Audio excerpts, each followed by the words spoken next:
Alright, baby! What's up, everybody? Peter Gilmore here once again for video number 4 on your late Saturday night, December the 30th, 2023.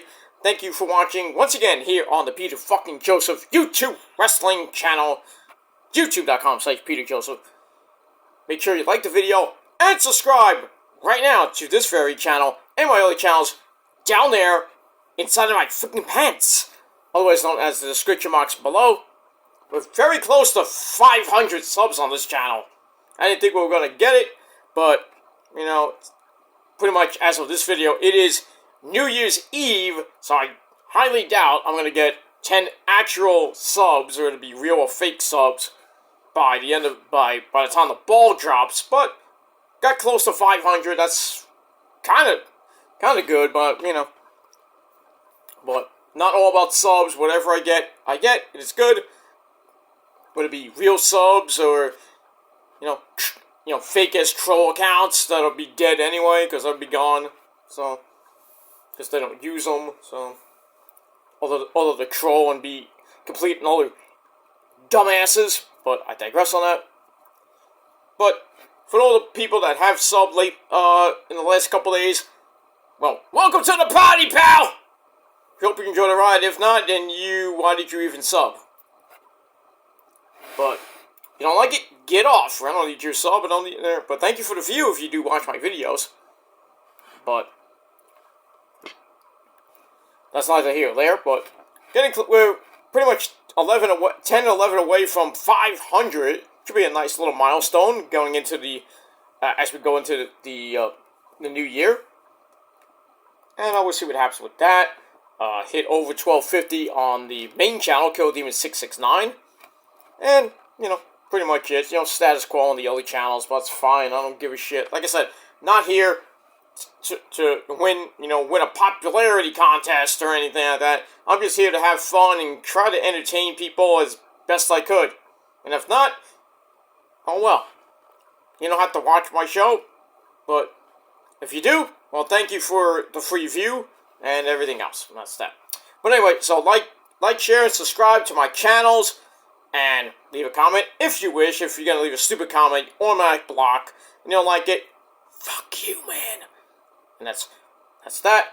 And share the video all over the internet. You know this by now, but if you're a first-time viewer, then hit the bell to get notified of when I do another video, so you don't miss anything. Because if you do, you're SOL. You know what that means.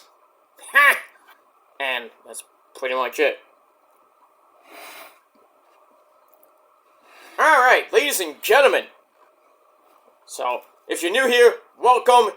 If you're been a long time viewer, thank you as well. And, you know, if you're just a lurker or schmuck, thank you anyway for watching. Now go to sleep and go fuck yourself. And that's pretty much it. Alright, ladies and gentlemen, on this late Saturday night, December the 30th, 2023, or if you're watching right now, or whenever you're watching this, it is the final day of the year. It is New Year's Eve, ladies and gentlemen.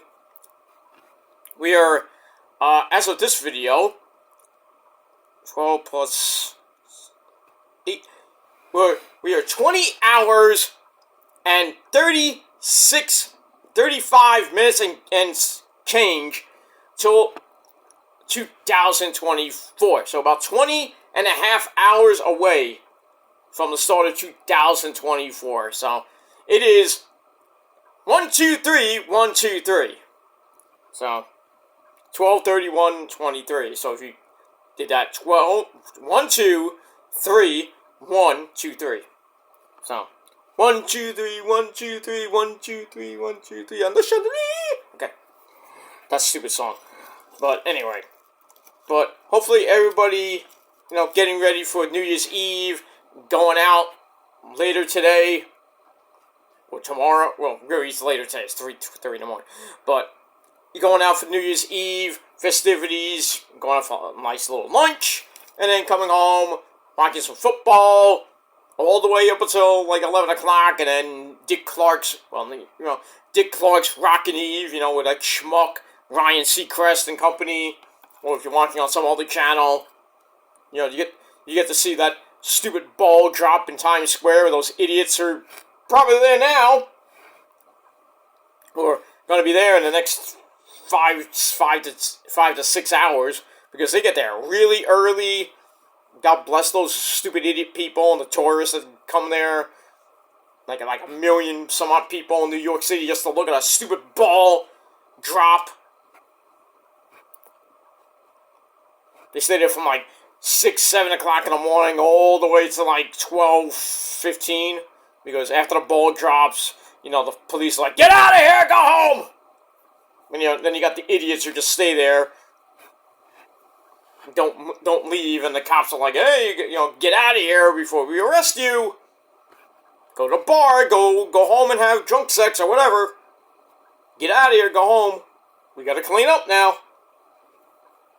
And it's very lucky. Sanitation's so, they stay out till like 4 or 5 o'clock in the morning cleaning up all that graffiti and garbage that's on the streets of Times Square. And everywhere, really. But, God bless those men, maybe women, that do that on that big day.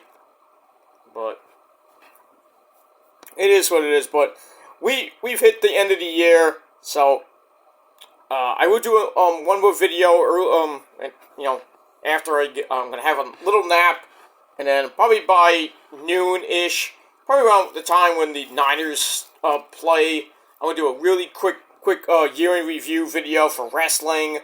As much as I can remember from this year in WWE, AEW, New Japan, Pro Wrestling, Impact, soon to be TNA, and Ring of Honor, and, the highs and lows, some good matches and stuff like that, as much as I can, off the top of my dome, and, that'll be it, and then I'm going to watch some football. The Niners play tomorrow, so I'm going to watch that. Thank God the Cowboys won, and, they basically, cheated to win. They won, 20-19 today against the Lions. Really shitty ending. The Lions got a touchdown with like 20 some odd seconds left. They went for 2 to win the game. Really should have went for the tie to go to overtime. But, the coach is a dick. What do you do? What do you want to do? So they went for 2. There was a penalty. There's 2 penalties on the Cowboys. And then they tried a third time, and the guy dropped the ball. So, and the Lions lost the game 20-19. So the Cowboys did the Niners a favor. Oh, you're welcome, by the way.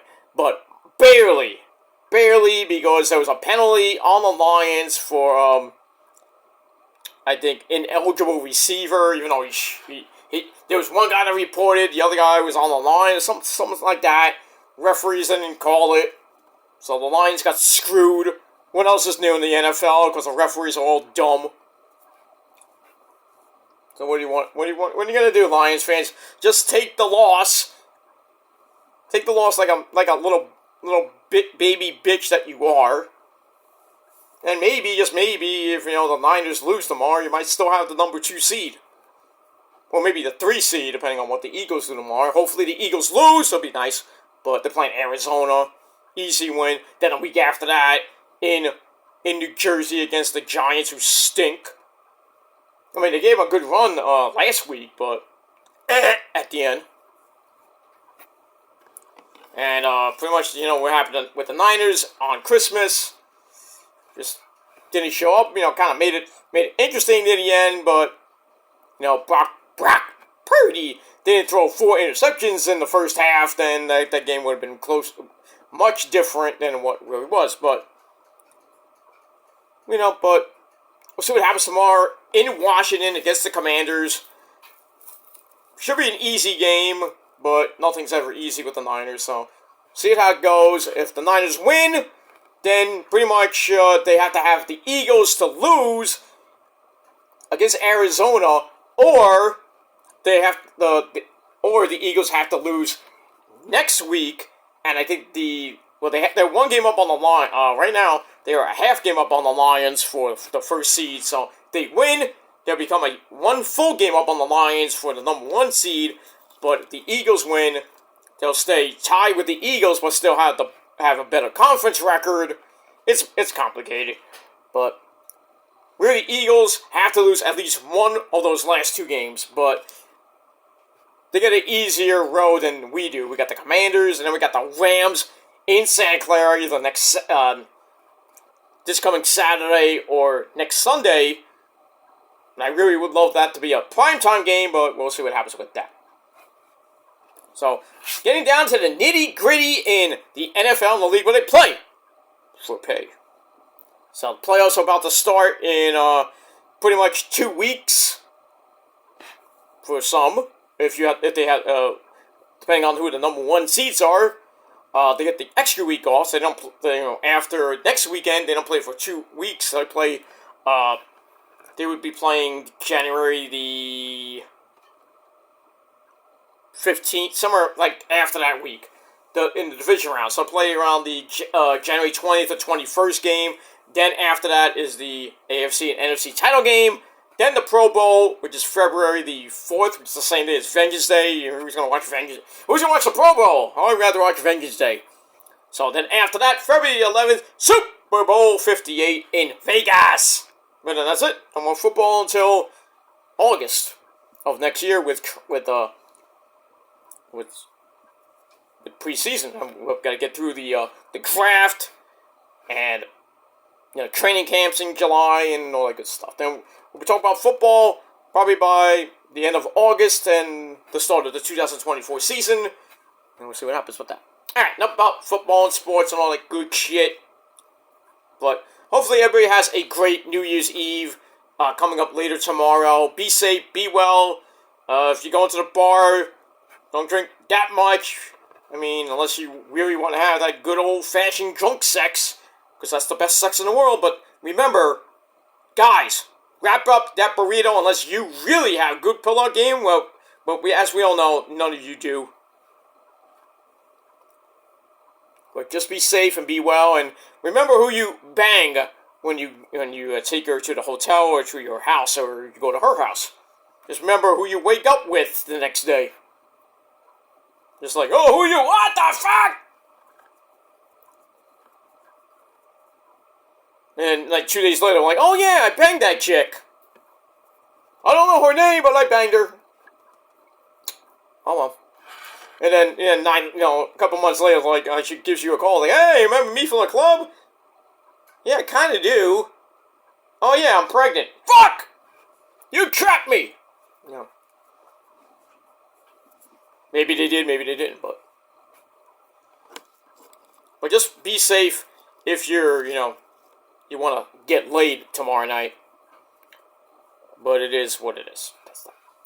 Alright, ladies and gentlemen, on this late Saturday night, Happy New Year to everybody. And we'll talk about that a little bit more tomorrow with our year in review. And then, after midnight, right here on this very channel, the Peter fucking Joseph channel, my first video of the year, just saying Happy New Year to everybody. And then, we'll do a proper video Monday night over on the Kill Demons channel with your Day 1 edition of Monday Night Raw. And then we're pretty much back in business again. Going through 366 fucking days of 2024. Remember, it's a leap year, so we got February 29th in February. So we got that. But we are 6 weeks away from Valentine's Day. That's something already. We're talking about Valentine's Day. 6 weeks away. So. But like after that, we're talking about Easter, which is March the 31st. So. Crazy. Crazy, isn't it? Get through the year, we'll talk about Easter. First thing, the new year, we'll talk about Easter. Crazy. Anyway, but on this late night, Happy New Year once again. It is time, ladies and gentlemen, on video number 4. Check out my other 3 videos in the description box below. My predictions for World's End. My reaction to Kevin Dunn going, bye-bye, so long, farewell. Take your ass out of here and go fuck yourself. And then my other video, well, I'll get to that later in the this video, about Adam Cole, baby! That's all I'm going to say about that. Alright, so it is time for your late night AEW World's End pay-per-view review. Alright, this is the final pay-per-view of the year for AEW and wrestling in general. And didn't start that good, but I think the last 3 matches pretty much saved the show, even though the main event finish was kind of pfft. But the aftermath, predictable, but at least AEW didn't fuck up the entire Devil storyline. And with the reveal of the minions and the actual Devil himself, it was kind of predictable. We thought it was all the people, but all is well in the world. And now we're going to start on Dynamite this Wednesday night with what the Devil and his crew are going to do now that we have a new World Heavyweight Champion in Samoa Joe, and we'll talk about that in a little bit. But no matches were made. I did see the scrum. Tony Khan, you fucking pussy. They did ask him about the Jericho thing. I can't talk about it. Bullshit. Then he talked about the female wrestlers doing that shoot video that was on Twitter. Couldn't really talk about that. I mean, are you going to talk about anything that your company's going through, Tony? You're just going to be a fucking bitch. I can't talk about it because I just the way it is. You're a bitch, Tony. You are a fucking bitch. I don't care if the fucking lawyers have, forbid you to say something. Fuck them. What, are you going to get sued? Fuck that. Who fucking gives a shit? You got a lot of money. Fuck them.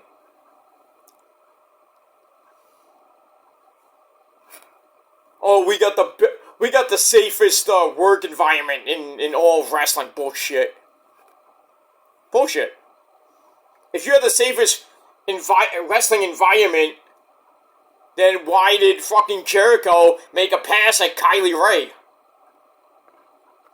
And then proceed to tell everybody, sign NDAs. Now everybody and their mother want Tony Khan to fire Jericho. And Jericho's not really, I haven't even heard much from Jericho on Twitter. I mean, he got booed heavily in that 8-man tag team match. They were chanting NDA, they were chanting CM Punk, they were chanting Kylie Ray. And Jericho just pretty much opened his big fat mouth, insert foot, and gave Tony Khan more problems than Jay-Z.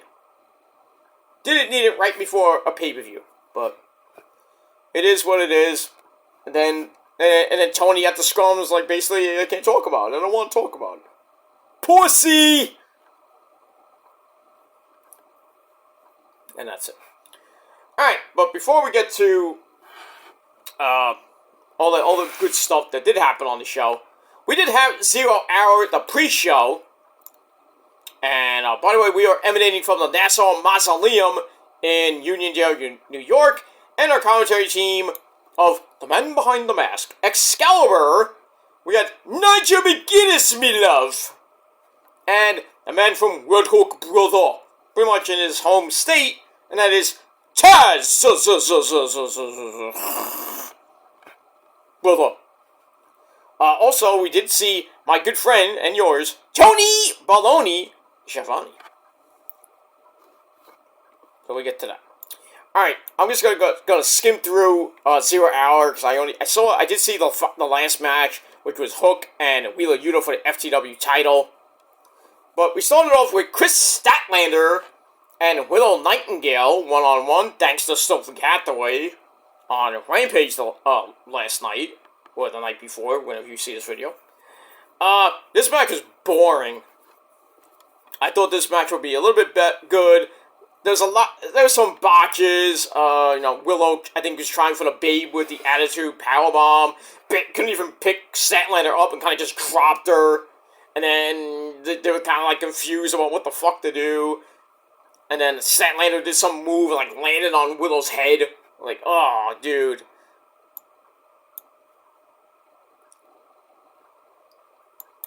And, Nigel pointed out that it was more of a leg drop for Statlander. No, it was a complete botch. And then, after the botch, Willow hits the actual version, the better version of the Babe with the powerbomb. 1, 2, 3, she gets the win. Match itself, I gave 2.25 out of 5 stars. Didn't give a crap. Should save that for Rampage. Should save that. Shouldn't even been on the pay-per-view. But it is what it is. Alright, match number 2. We had a 20-man battle royal. The winner gets a future TNT title shot. And they get a contract out of it too. But anyway. So we had Action Andretti, Darius Martin, Alex Reynolds, and Johnny Hungy, the Beaver Boys of the Dark Order. We had Mr. Danhausen. I will curse you. The Bounty Hunter, Brian Keith, Daddy Magic, Matt Maynard. Do you want to know what makes Daddy Magic's nipples hard? Then you can ask him yourself on his YouTube channel and on his podcast. Anyway, Rocky Romero, S.A., Trent Beretta of the Best Friends, give me a hug. Angelo Parker, Kip Sabian, the Fallen Angel, Christopher Daniels, the Murder Hawk Monster, Lance Archer. Everybody dies! Killswitch, a.k.a. Luchasaurus, the Peacock, Dalton Castle, Johnny TV, Johnny Mundo, whatever, the Butcher, the Blade, Serpentico, and Lee Johnson. So basically, a lot of people from Ring of Honor, and a little bit of Rampage and Collision there in Switzerland. Dalton did not come out with the actual Tate twins, Brandon and Brandon. He came out with 2 humongously large boys. Probably some rejects from Creator Pro. I mean, it's in Long Island. So him and Johnny TV got into a fight. Blah, blah, blah. Dalton Castle gets eliminated like less than 2 minutes into the goddamn match. Come on. Action Andretti does that bottle water trick, and he just goes like, oof, into his mouth. That's crazy. Trent turns on Danhausen. Uh-oh. Throws him out, and then pretty much got cursed! We get that. But we're getting to the end, and I think it was Trent and Killswitch going at it. And get a low bridge, puts Killswitch on the apron, and then a jumping knee puts him down on the apron. Didn't go off the apron to the floor. Not that it really mattered, as Luchasaurus hit a headbutt, knocking Trent for a loop, and then Killswitch throws him out. And that's pretty much it. So, under 14 minutes, Killswitch gets, Luchasaurus gets the TNT title shot and a contract, which he can cash in, I guess, at any time. I didn't know how. I thought it was just for a future shot, not like you can cash it in at any time, like Money in the Bank. But he gets the win, he gets a contract, and that's it. So, the match I gave 2.5 out of 5 stars, and that's it. So, congratulations to Luchasaurus. He will take on either his buddy Christian or, hey kids, it's Edge. And that's that. Alright, then we go to the final match on the pre-show for the FTW title. We had Send for the Man! Hook, I know it's late, but get in here, you bitch. Ladies and gentlemen, it's Hook, without the Doritos this time. Man, you finished him, right? bastard. Anyway. So, Hook's defending the FTW title in his, pretty much his backyard of New York, against the man that really nobody likes in New York, and that is the Ring of Honor Pure Champion, Wheeler Yuta, whose title is not on the line. Oh, you're lucky. Basically, FTW match, meaning anything goes, and wasn't really a slobber knocker, kind of was boring.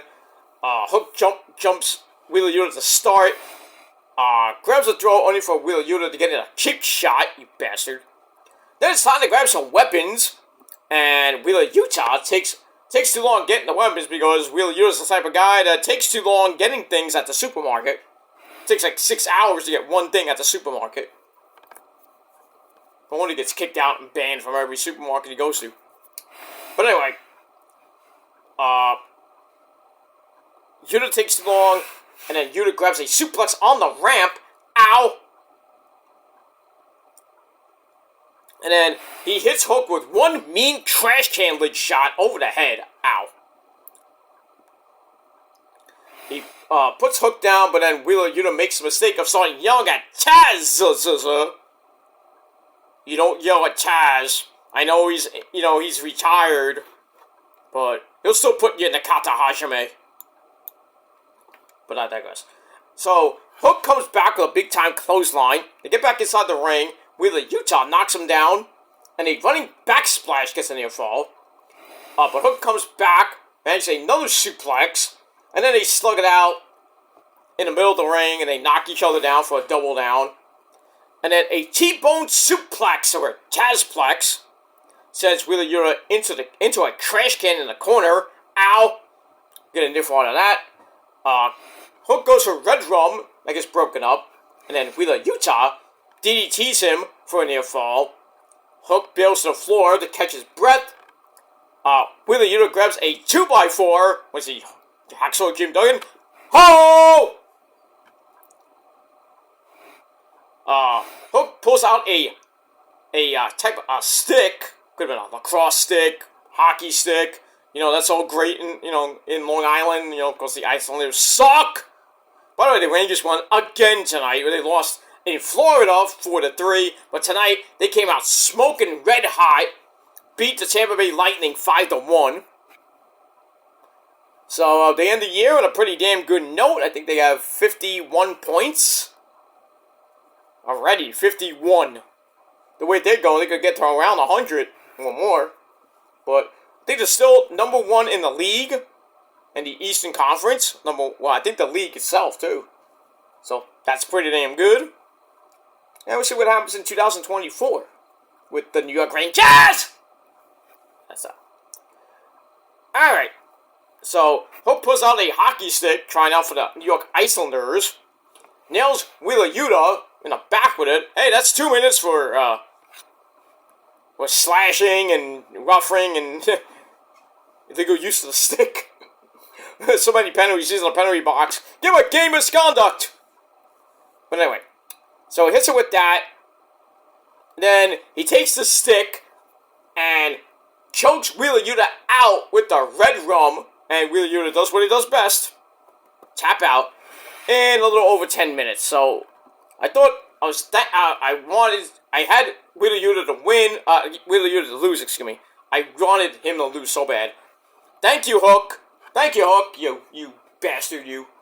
Anyway, Hook retains the FTW Championship. Match I gave 2.5 out of 5 stars. And that's pretty much it. And then Renee and RJ City, countdown to the start of the pay-per-view, blah, blah, blah, blah, blah, blah, blah, blah. Alright, so then we start off the pay-per-view with the pay-per-view opening, looking at the big matches and talk about how this is the end of everything. Pretty much just the end of the year, the final pay-per-view, blah, blah, blah. Alright, so we start off the last pay-per-view of the year, match number 1, 8-man tag team match player. We had Brody King, Black Machismo, ooh, yeah, dig it, Jay Lethal, and Whoosh, along with the Switchblade, play with Switchblade, Jay White, too sweet me for the love of God. They take on the Blackpool Combat Club of Bryan Danielson, yes! And Claudio Castagnoli, and the funky chicken himself, Mark Briscoe, reach for the sky, boy, as we always pay homage to the man whose anniversary of his death is coming up. You great man, you Jay Briscoe. It's coming up in a couple weeks, actually. So they all team up, along with Daniel Garcia, the Dancing Fool. Look at that. And Daddy Magic, Matt Maynard, who was on the pre-show, he comes in and does commentary. So it's also with Roosh and Claudio going back and forth with heavy strikes. Claudio gets the better of that. Roosh sends him outside, but Claudio comes right back in, and they stare each other down. And Mark Briscoe and Jay Lethal come in, you know, kind of reliving their match in the Continental Classic Tournament, where Mark Briscoe beat Jay Lethal to get his only 3 points of the tournament. So they come in, Lethal not being able to get the figure 4 leg lock. They're gonna chop off every popular on Mark Briscoe, and then Bryan Danielson comes in, locks into the bell lock on Jay White. Then we get a quick rope break. Nigel starts insulting Danielson. I bet you nothing by All In, we're gonna get Nigel versus Danielson for the final time, like a rematch from like 2008, 2009 from I think it was Final Battle. Danielson's final match. I was there. No cap, I was there. But the way it's going, you know, eventually Danielson's gonna hear all this shit. I mean, he was on commentary for the I think it was Eddie Kingston and Moxley. That was kind of fun to, you know, hear them banter on commentary. So that might lead to something pretty soon, but we'll see. Maybe a Forbidden Door. I mean, I doubt it'd be Forbidden Door because Nigel's not part of anything, so. Just the commentary team. So we'll see what happens with that. Alright, so Nigel's making fun of Danielson some more. Then a running corner dropkick hits Jay White. Then a middle rope Hurricane Rana drops him again. And then Brody King comes in, because really he didn't do much in this match. Shows up Garcia's right hand, sets up a swinging Abyss Bossman Slam to plant Garcia. Then he takes him out the outside, so it's yelling at Matt Maynard, who's not really interested in coming after the guy. Or you wouldn't want to face Brody King in a dark alley, would you? Probably not. Get back in, lethal stomps away at Garcia. Might have had a broken nose, because he was dripping from his nose, so we saw a little bit of blood, motherfuckers, in that match.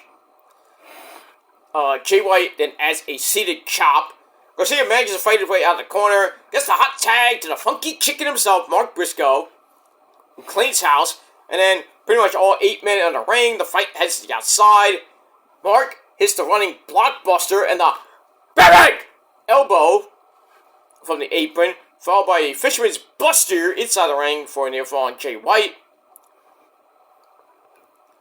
And then Briscoe knocks Jay Lethal off the top. I guess he was trying for the Macho Man elbow. Yeah, raining down from heaven in that right, Miss Elizabeth. That's right, Randy. Exactly. So get that. Lethal pops back up for a top rope superplex.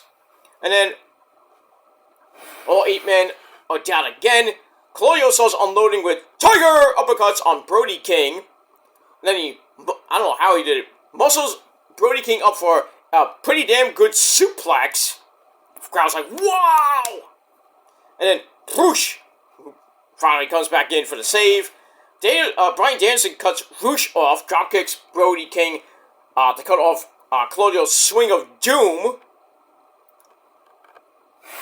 And then Garcia and Jay Lethal slug it out, and Lethal grabs Lethal Combination. Goes for figure 4, it goes on, but Mark Briscoe comes in for the save with Froggy Roll! And then everybody hits their finishers, and then Garcia rolls up Jay Lethal with a handful of underwear. 1, 2, 3. this match finally ends after 17 godforsaken minutes. But still, it has moments, so I gave it 3 out of 5 stars, and that's pretty much it.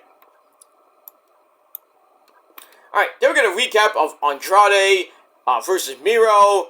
CJ Perry, Miro's wife, managing Andrade, so Miro kind of get jealous. He couldn't fight it. He said, I'll fight you after the tournament. So now that the tournament's over, Andrade is out of the tournament, he's pretty much fair game to Miro. So Miro comes out with, we're in match number 2 on your score. Yeah. Match number 2 on your scorecard. Just get my notes back in order. Alright, so it's kind of a back and forth match. You know, CJ Perry at ringside looking like Rebecca Romaine Stamos Mystique from X-Men 1 way back in the day. Miro throws El Idol to the floor. Andrade gets in the shove over the announcer's table. So, don't hit it. Well, I would say hit somebody, but don't hit anybody. But anyway. They go back in. Andrade blocks a superplex attempt. They slug it out. Andrade gets the better of that. So Miro drops him with a clothesline. But then Miro gets knocked into the corner. Andrade tries for the running knees in the corner, but it's a little bit too early for that. As Miro bailed to the floor, leaving Andrade to hit a middle rope moonsault on the floor. They get back in. We get a double moonsault for a near fall. Then he locks in the figure 4. That gets turned into the figure 8. But then CJ Perry, you ain't gonna do that to my man. So she does the heinous act and kind of cuts that off. And then Andrade's like, what the fuck? And you see CJ like... And then Miro sees what's going on. He's a little bit happy. He's like, that's my girl. That's my lassie. The woman I like to crush in bed. I bet. Because Miro crushes CJ Perry pussy. Yeah.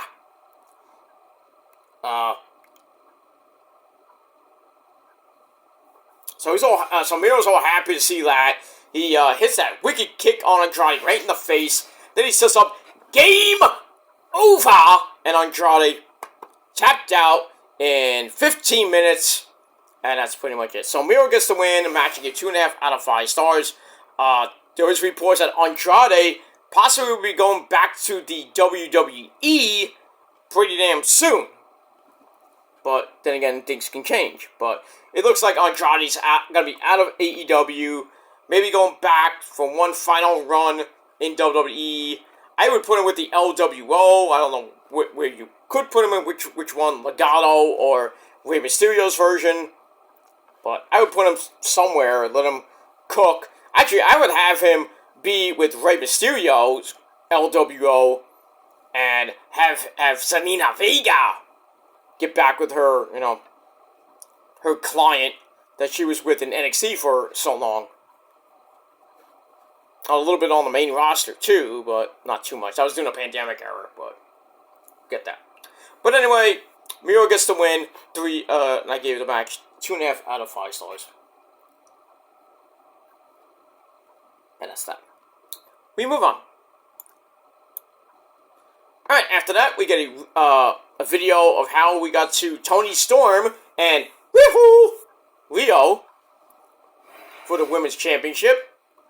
So we get to that. I believe this is match number 3 on your scorecard. So it was a pretty decent match. Luther was at ringside. Didn't really go anywhere. And I'm just I'm picking and choosing here on my notes because I'm tired as fuck and I want to try to get a little bit of sleep for tomorrow, so when I can get up and hopefully do my end of the year video and then watch the Niners hopefully win, and then I'm gonna go out with the missus to Sunday dinner with the folks and everything, and then I'll watch some more football, have a nice Sunday dinner, and then come home, probably before the ball drops, and then me and her will watch the ball drop, and then we'll celebrate, we'll have fun, and we're in the new year the only way we know how, and that's going lots of rounds. But that's not, I digress on that. Alright, so it kind of goes back and forth. Toni Storm, get a little bit of a chin lock, a little rest period. That gets broken up. They head outside when Toni gets in a slam on the outside. Ow! On poor Rio. Toni then slowly hammers away, gets another slam on the inside of the ring. Then she does the brother double bicep pose, brother, like Hulk Hogan does. Then she locks in the half crab, working on Rio's back. And then after she's done that, after Rio didn't tap, throws Rio to the floor. But Rio eventually got back in. And then Tony's like, hold this bitch's toast now. Then grabs a Texas cloverleaf in New York. And then Luther gets in some cheating, but he gets caught by the referee. He's like, you can't do that. And then the hold has to be broken. And then the referee's like, Luther, you are out. So Luther's gone. Rio then hits a 619, a big high cross body, followed by another high cross body to the floor. To get back in, Rio goes for a charge in the corner and missed, which allowed Toni Storm to hit Storm Zero out of nowhere. Ow, for a near fall. I don't know how Rio kicked out of that. And then Rio tries to spin around her and try to get a move in, but she gets caught in a big-time DDT. 1, 2, 3 in under 12 minutes. Toni Storm retains the Women's Championship. So, sucks to be you, Rio. And I know there's a certain person's waifu, and he was crying and bitching. You can console her later. Well, you probably did that already. Do it again! But, I digress. But Toni Storm, still your reigning, defending AEW Women's Champion. And then after the match, a beautiful Mariah May. She comes out with the belt. And also brings out rose petals and starts throwing them around the ring. Crazy stuff. And we move on with that. So all in all, I give the match 2.25 out of 5 stars. That's it. Alright. Then we go to the back. We have an interview, I believe it was with Lexi, with Dante Martin. He's all upset about not being a champion. Well, you didn't win the Battle Royal, so... oh well. And then out of nowhere, like he always comes in out of nowhere, Mr. Freshly Squeezed Orange Juice. Orange Cassidy, the All International Champion, or the Intercontinental Champion. He comes in and says, yeah, I know where this is going, over the last couple weeks. So, I know where this is going, and then Darius is like, alright, how about me, you, for the international title on Dynamite? What do you say? And then Orange Cassidy's like, yeah, whatever. Bye. See you later. See you Wednesday. Alright, so we got that match official on Wednesday, and then everything else from the aftermath of this pay-per-view on Wednesday Night Dynamite from the Prudential Center in that shithole city of Newark, New Jersey, where that shit team called the New Jersey Devils sometimes play at The Rock! But it is what it is, and that's that. Alright, so Dante Martin versus Orange Cassidy, and that's it.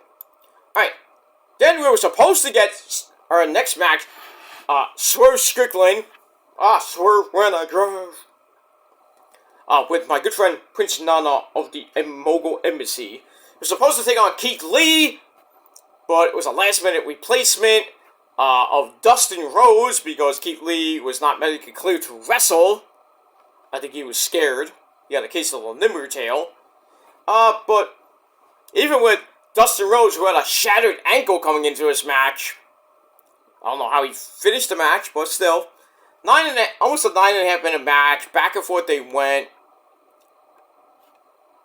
And, Rose manages a high cross body for a near fall, hits the Canadian Destroyer, and a snap power slam, vintage Goldust, or vintage Dustin Rhodes for a near fall. And then Prince Nana, also a distraction, but he gets hit with a right hand, followed by a pile driver, and Crossroads for a near fall on Swerve.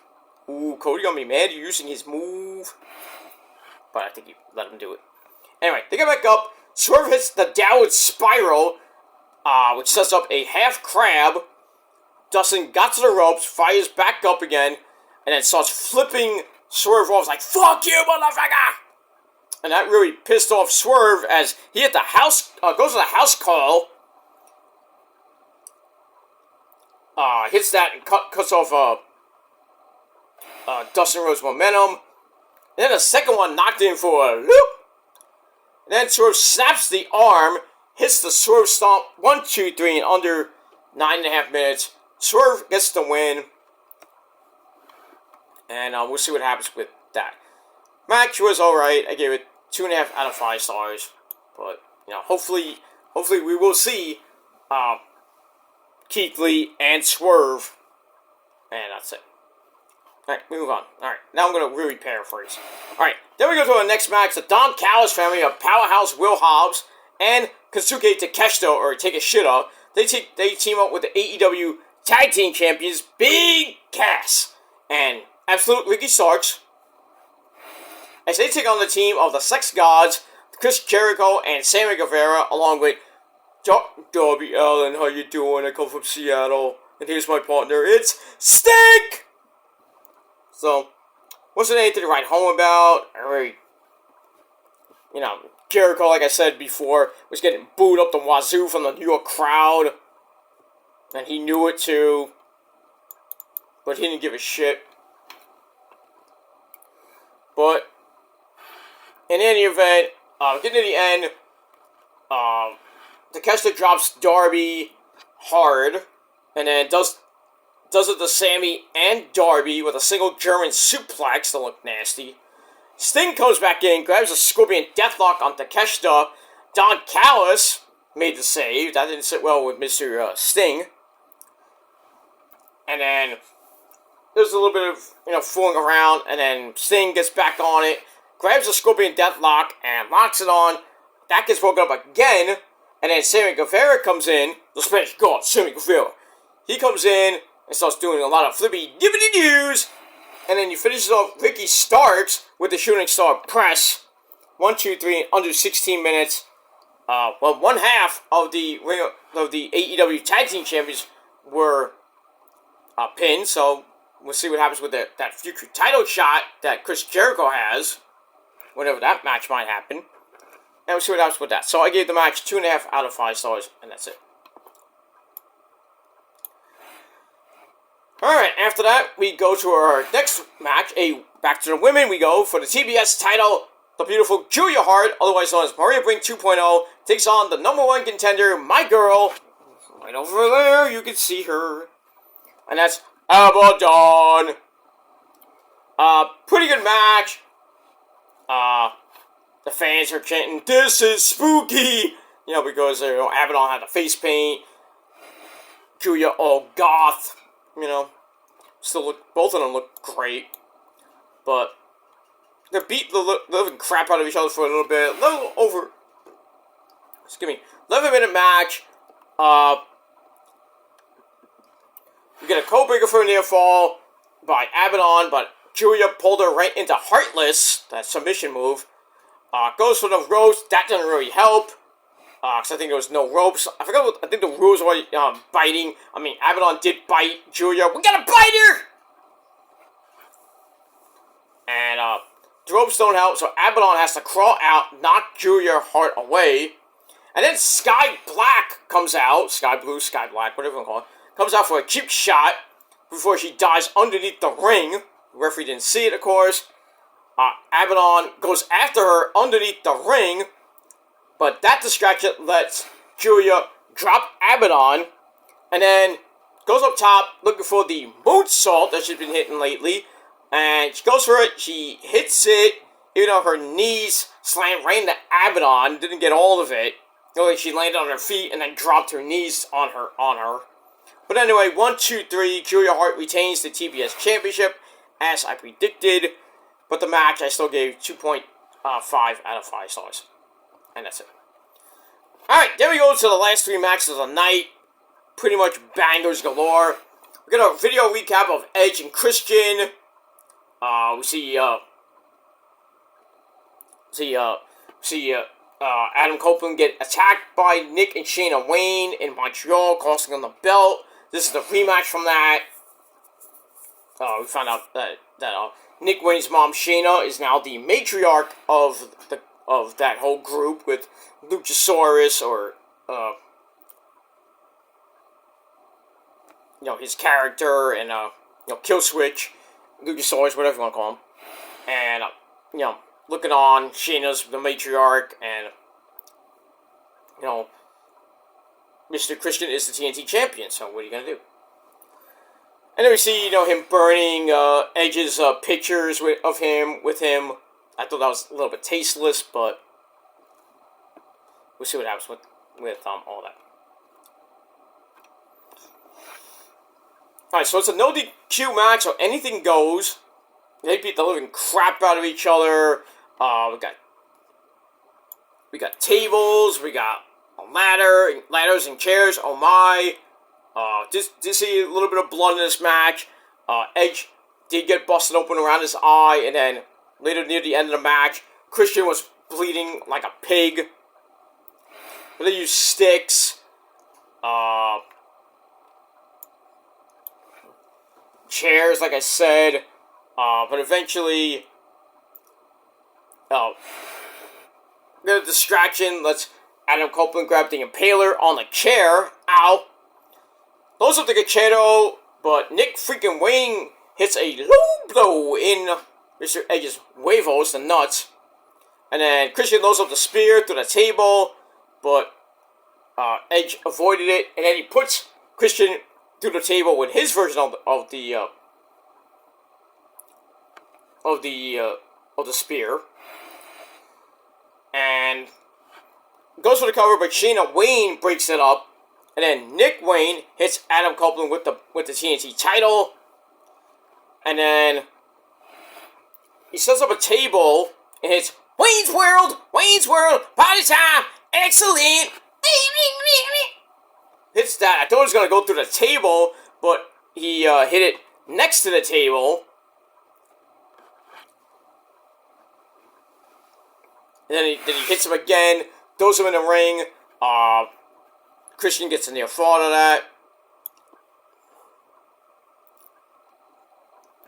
that. So kind of goes back and forth again. Where was I?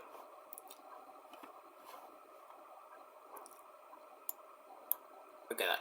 Alright, then Nick and his mom grab lighter fluid, because the fans are like, we want fire! Gotta give the fans what they want, so we get all that. And they put the lighter fluid on. Nick Wayne sets it on fire, but barely even went on fire. And then, that this distraction let Edge hit the spear, but then Nick Wayne got right up on the apron, but he got knocked down.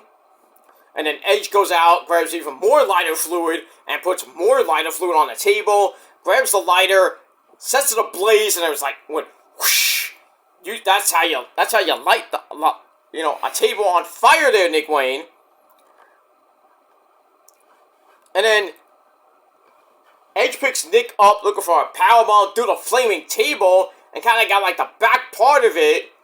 And then, but Nick Wayne sold it like a champ, like did that, writhing on the floor. And then Christian has the TNT title, tries to hit Edge in the head with it, and he's a little bit busted open too. He goes for the belt shot. It gets cut off. Adam Copeland hits his version of the kill switch. 1, 2, 3. We have a new AEW TNT champion in Adam Copeland, otherwise known as Edge. So he gets that belt. So the match was good. So I gave it 3.25 out of 5 stars. But wait, there's more. After the match, Luchasaurus comes out, jumps Adam Copeland, and choke slams him through a chair. Ow.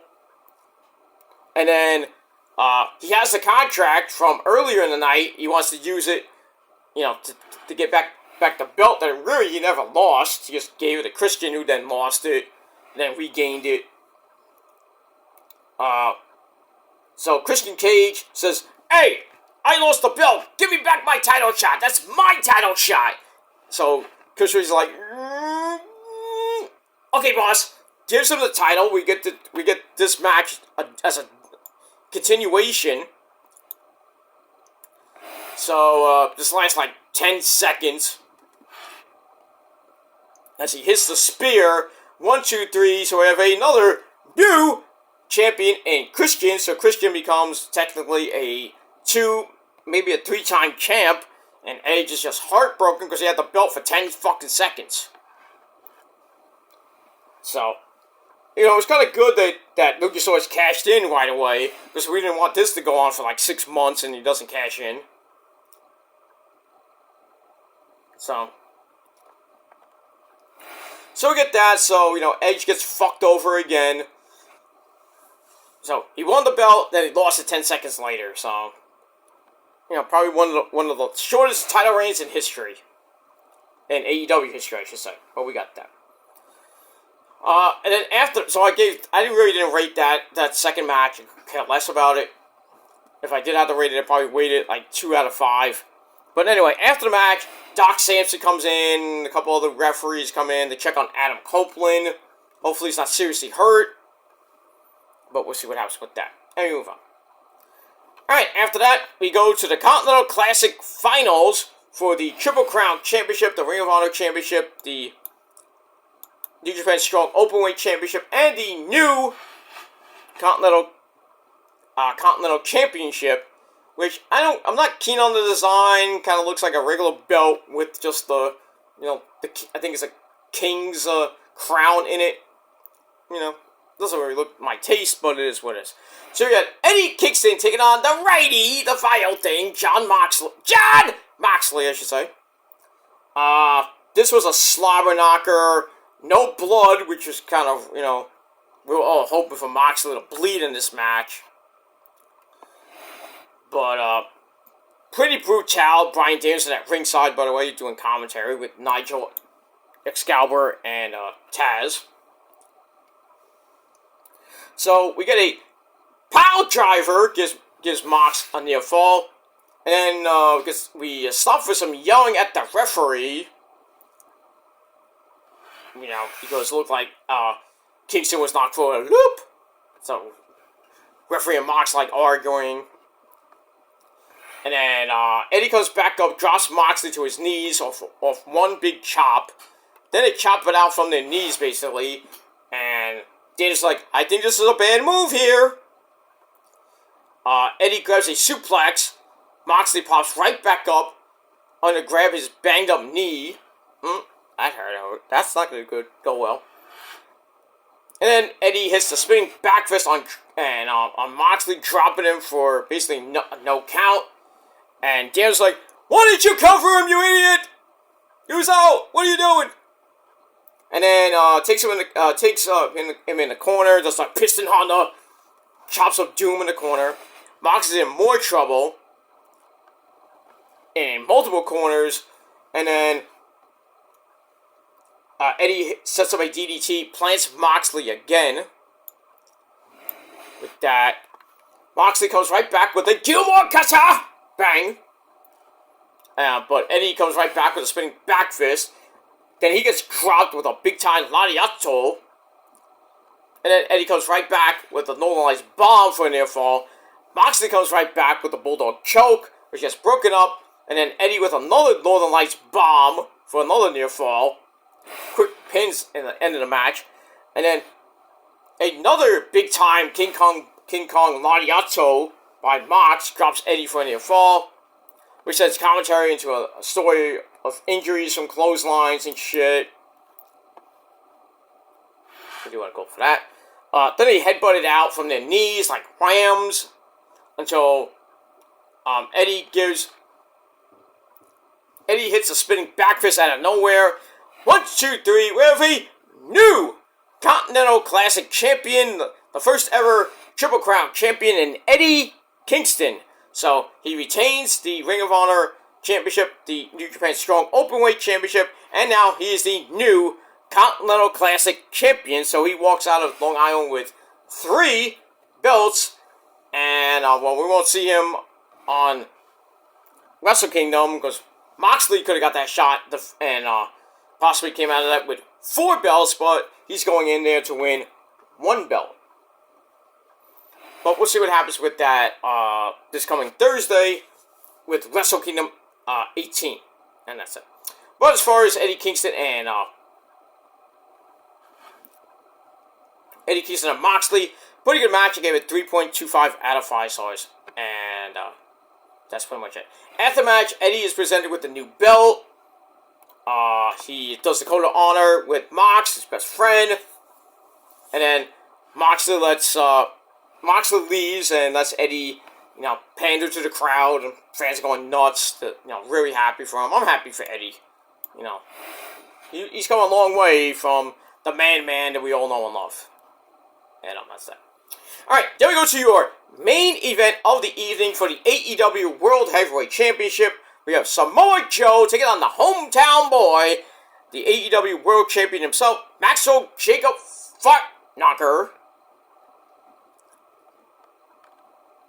So he comes out with some type of infomercial video with all these people, I guess from Long Island, saying how he's their scumbag. And then we get a video from his ex-girlfriend. Oh wow. Giving a very sensitive story about a night in the back of a car. Was that Liv Morgan? Anyway, but before the match could even happen, we have the music of "It's All About the Boom! Adam Cole, baby!" He comes out. He's still on crutches, still nursing that ankle injury. We don't think it's fake, but it's not really fake because he hobbled down there, and then when he got in the ring at the end segment, he did stand up, and he was hobbling a little bit. So hopefully he'll be out of that cast in the next 3-4 months, so we can see him again.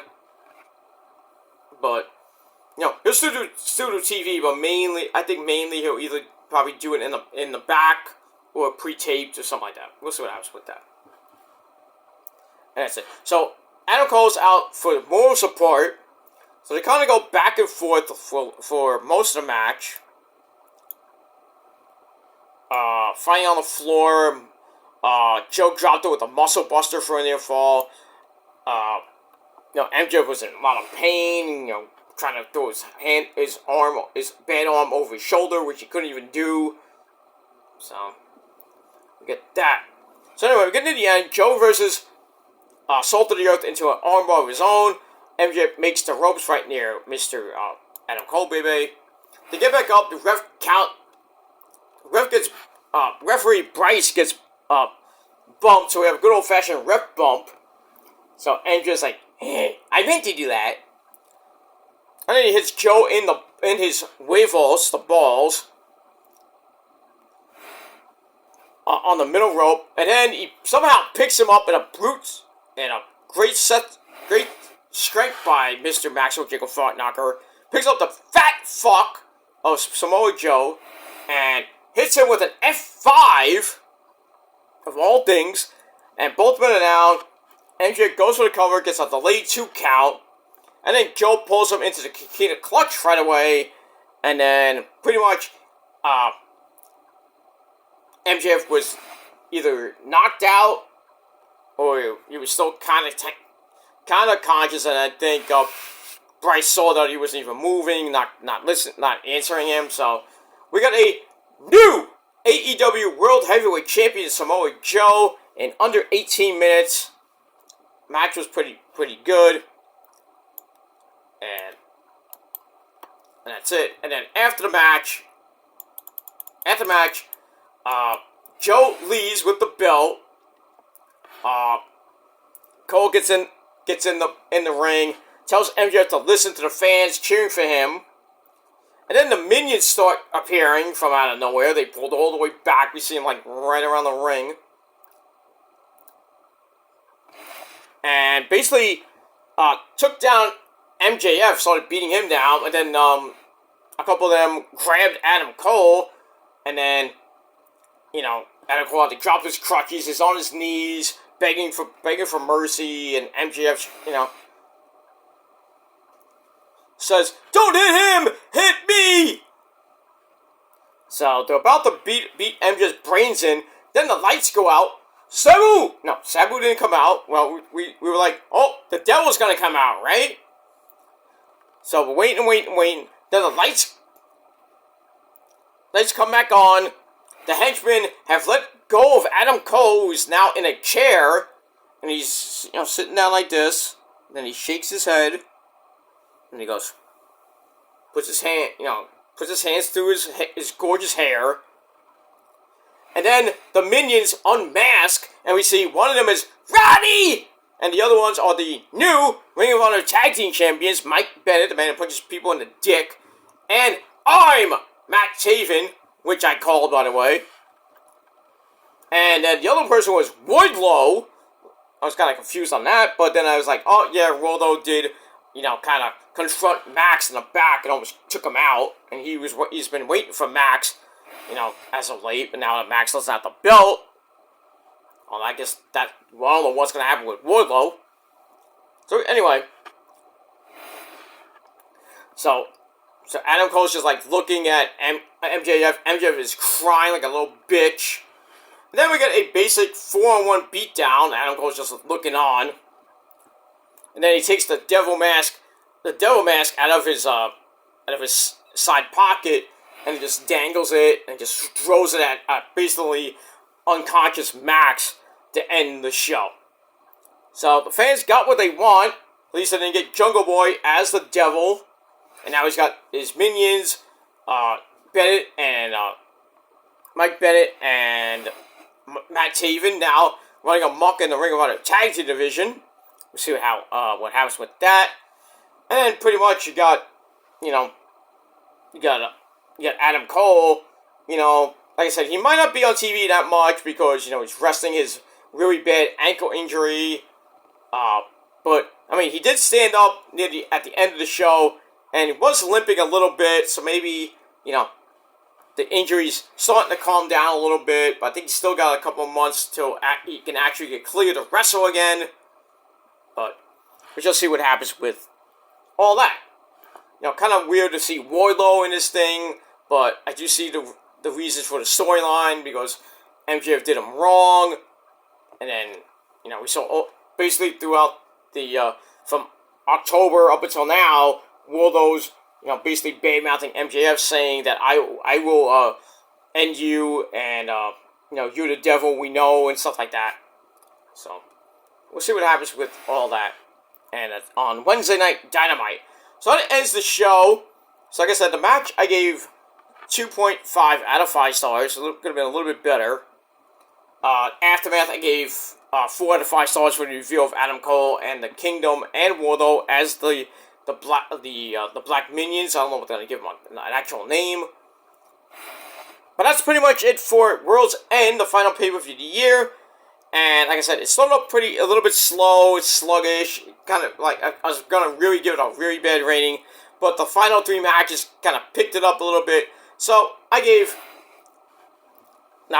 I gave it 7.5 out of 10 stars on my Twitter, but I'm going to scale back, and I'm going to give it a solid 6.5 out of 10 stars. Could have been much better with some of the matches that were booked. Could have had more oomph to them, more storyline, but you get what you get, and that's pretty much it. Now, we're rolling on to 2024, the first Dynamite of the year from the Prudential Center in Newark, New Jersey. We have Dante Martin, I think it was Darius Martin against Orange Cassidy for the AEW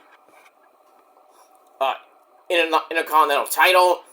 Probably hear from Joe after his big title win. See where he goes from here. MJF is going to be taken off for a little bit. Who knows where he goes? Whether it be WWE, or if he takes a little vacation because he's all banged up and everything. So maybe a couple months of rehab and physical therapy, get his body checked again. So I would think if he does take some time off and he stays with AEW, he might be back at Revolution, or they might stretch this out till May, where he will be back at Double or Nothing. So we'll see what happens with that. But anyway, that is my final, actual pay-per-view review and review of the year. Thanks for watching throughout this entire year with all my reviews from Raw, SmackDown, NXT, and Ring of Honor, Collision, all the good stuff. So that's going to continue into next year, as always, on my respectable channels. And that's pretty much it. So thank you very much for that. Thanks for watching, everybody. I will be back a little bit later today, in the probably next 6 to 8 hours. Gonna get some rest. I'm gonna get up, have some. Well, might have some breakfast. I'll see what happens with that. And that's pretty much it. So that's all I gotta say about that. Thanks for watching, everybody. My final rating for World's End, the final pay-per-view of the year for AEW, 6.5 out of 10 stars. Let me know what you guys thought of the show down below in the comment section. Continue to hit that subscribe button down below on this very channel. Hopefully we can get maybe a little bit closer to 500 by midnight tomorrow night, later tonight. Hopefully we get at least a little bit closer to the 500. And then as we turn the calendar year to 2024, hopefully we can get the 500 subscribers by Valentine's Day, or at least by Easter. So we'll see what happens with that, and then we'll start the road to 600, and maybe we'll get to 1,000 in like another 5 years. But we'll see what happens with all that. But like I said, not here for subs and a lot of views. But thank you for the views on my reaction videos to Adam Cole being revealed as the devil, and Kevin fucking Dunn being sent home. Goodbye, get out of here, you bitch. Go make boring as fuck camera edits at your house. But that's it. So watch those videos right here on the channel, and then go over to the Shadow Slayer backup channel and watch TSL 2.0 number 18. My predictions for the pay-per-view, and that's pretty much it. So I'm out of here, guys. Thanks for watching. Once again, Happy New Year, or as we all say, crappy old year. And hopefully you have a great 2024 when it begins on Monday. And if not, for some of you, I hope you have a rotten new year and never recover ever after that.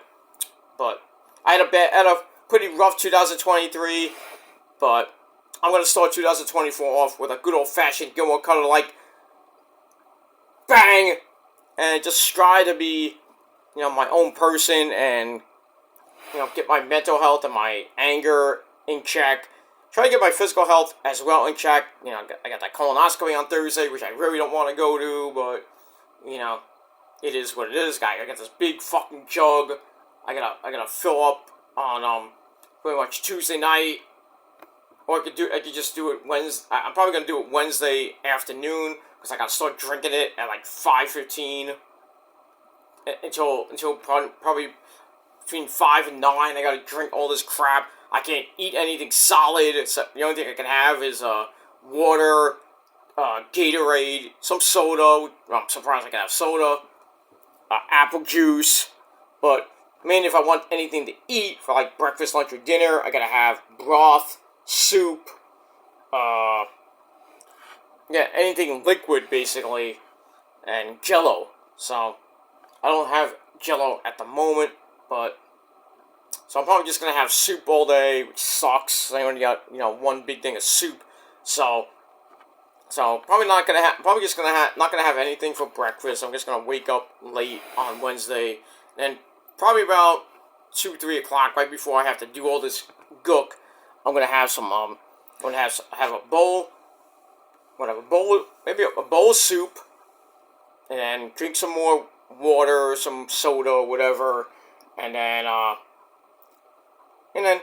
gonna drink this garbage at 5 o'clock, all the way up to about 9 o'clock. Whenever I finish the entire bottle, the entire jug, which it says put in an 8-ounce glass, but I'm just gonna put it in a little one of those mugs I used to have. I'm gonna put it in there. Try to get all that done by the time Dynamite comes, and then after that I'm gonna probably be pooping my brains out after that, and then I gotta go to bed right after midnight because I gotta get up early. I gotta get up in the morning, and I have to get over there by 11 o'clock. Then they do the procedure. I'm out for maybe an hour or two with the anesthesia. I gotta wait for it to wear off. Then after that, I'm done with that crap, and then I have to make an appointment the next week. So I'll probably be making it next Thursday or Friday. So I'll probably be next Thursday because I want to keep my weekend open, watch SmackDown, Rampage, stuff like that. And that's it. So that's it for me. Trying to get my physical and mental health in check, and hopefully start off 2024 with a bang. Besides the colonoscopy shit, do what I gotta do to make a living, continue to support myself and support the missus, and I'll just hopefully have a better year mentally and physically here on YouTube and social media and in life itself, and hopefully you can continue on the journey with me into 2024. And like I said, if you're new here, you're watching this, in the West Coast, or if you're in pretty much if you're in Australia, well, Happy New Year to you people in Australia and Japan. Happy New Year to everybody there, and everywhere else, like India should be getting close to pretty much is Happy New Year in India, Saudi Arabia, getting close to New Year's in Italy, and in about 2.5 hours. Actually, 4.5 hours from now in the UK, it'll be New Year's Eve. Take that back. In about another 12 hours from now, 12 hours and change from now, it'll be the UK getting the Happy New Year in the UK and France, stuff like that. And then, like I said, we're pretty much 20 hours away from the end of the year. The ball's going to drop in Times Square. So we're going to usher in 2024. We're going to get fireworks going off in the city and around my area. There's going to be a lot of noise, around between 12 and maybe 1, maybe 2 o'clock, but, I just want to, go home and then, watch the ball drop, and then go to bed. Maybe have New Year's Day sex. Who knows? I don't know, but I don't know. Depending how I feel, but I just want to go to bed right after that. After a long day tomorrow, watching football, and then eating a sensible dinner with the folks and the missus, of course, and then coming home, watch the ball drop, go right to sleep. And then pretty much New Year's Day is pretty much a day off, and then we don't have to do anything. Stay home, eat, or go out and eat with our loved ones again. And that's that. And then for most of you, well, for all of us, we go back to work on January 2nd. And then we'll go on from there, starting 2024. That's it. Alright. Thanks for watching, everybody. I'm Peter Joseph signing off. Watch all my other videos. Links will be down below. A little bit later in the gobbledygook, but you can just, find them on my respective channels. Hit the bell, subscribe to my channels, and, all that stuff. I'm tired, so I'm going to get out of here. Thanks for watching. Peace out, everybody, and well, I would say happy, but crappy old year, you fuckers! Until next time. Well, after tomorrow. After this afternoon, but until next time, and pretty soon next year, I'm Peter Joseph signing off. Peace!